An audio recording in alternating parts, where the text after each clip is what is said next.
Hey everyone, and welcome to this explainer. I'm so thrilled you're joining me today because, well, we are going to investigate a truly fascinating medical mystery. We're looking at Antiphospholipid Syndrome, or APS. You can really think of this complex autoimmune disorder as a thrilling detective story, but one that takes place entirely inside the human bloodstream. Usually, our immune system is our ultimate protector, right? But in APS, things take a very dark turn. And today, we are going to track down exactly how and why that happens. All right, let's take a quick look at our roadmap.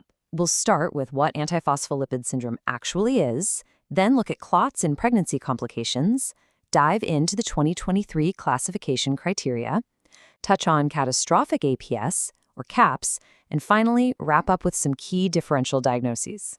Let's jump right in. So, part 1. What exactly is antiphospholipid syndrome? Think about this for a second. What actually happens when your immune system starts causing blood clots instead of, protecting you? It's a massive paradox, right? Our immune system has evolved over millions of years to deploy this highly diverse repertoire of antibodies to fight off pathogens. But what happens when that defense system turns into an attacker? What happens when it starts sending out signals that actively cause your blood to clot in places it absolutely shouldn't? Okay, let's establish our clinical baseline here. APS is an autoantibody-mediated acquired thrombophilia. Basically, in plain English, your body randomly acquires this terrifying tendency to form dangerous clots because of its own rogue antibodies. These antibodies, specifically ones like anti-beta-2 glycoprotein 1 and the lupus anticoagulant, act kind of like bad traffic cops in your bloodstream.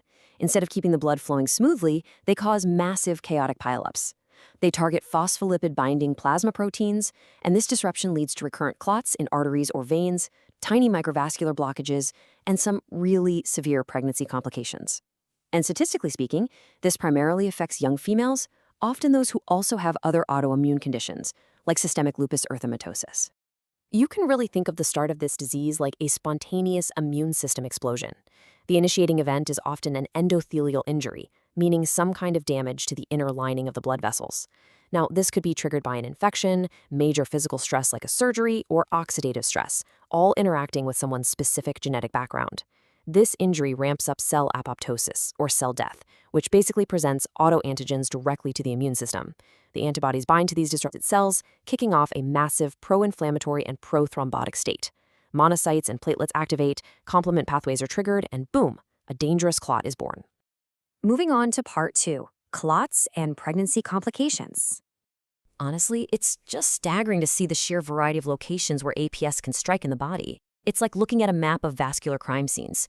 In the veins, we're frequently seeing deep venous thromboses, or DVT, primarily in the lower extremities. But if those break off, they become lethal pulmonary emboli in the lungs. It can also cause cerebral venous thrombosis right in the brain. And on the arterial side, the brain is a major target too, leading to strokes, transient ischemic attacks, and severe migraines. It can even cause peripheral artery thromboses, resulting in acute limb ischemia, leg ulcers, or in worst-case scenarios, digital gangrene. So the really crucial takeaway here is differentiating between the massive, sudden blockages and the creeping, microscopic damage. The macrovascular events are those large blockages we just talked about, the big strokes and DVTs. But the microvascular manifestations, they are equally insidious. We're talking about small vessel damage.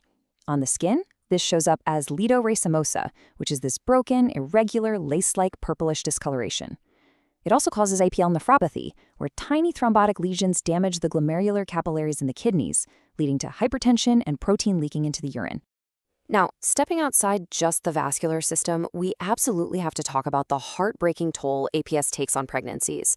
Because APS damages blood vessels, it can severely restrict placental blood flow. This placental insufficiency can lead to intrauterine fetal growth restriction, and tragically, it frequently manifests as prefetal death before 10 weeks of gestation, or even later fetal death. It's also a major driver of severe maternal complications, things like preeclampsia and eclampsia. Understanding this specific profile is absolutely vital for protecting both the mother and the developing child. All right, part 3, the 2023 classification criteria. When it comes to diagnosing this, the rule of threes is absolutely vital. According to the 2023 ACR/EULAR classification criteria for APS, doctors need exactly 3 points from clinical domains and 3 points from laboratory domains to classify a patient as having APS. It's a highly specific, very strict mathematical threshold.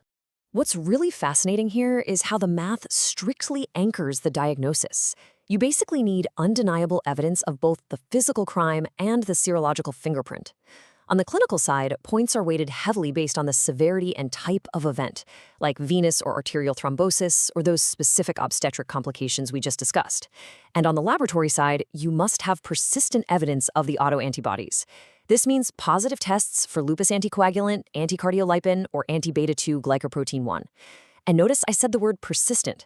A one-time positive test doesn't cut it because transient antibodies can totally happen just from standard infections.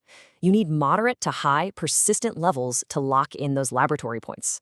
Which brings us to part 4, catastrophic APS. Now, catastrophic APS, we usually just call it CAPS, is rare, but it is an absolute code red medical emergency. This is a life-threatening, rapidly progressive thromboembolic storm. Instead of just a single clot in a leg or a lung, the patient's entire vascular system is suddenly overwhelmed by microscopic clotting happening literally everywhere at once.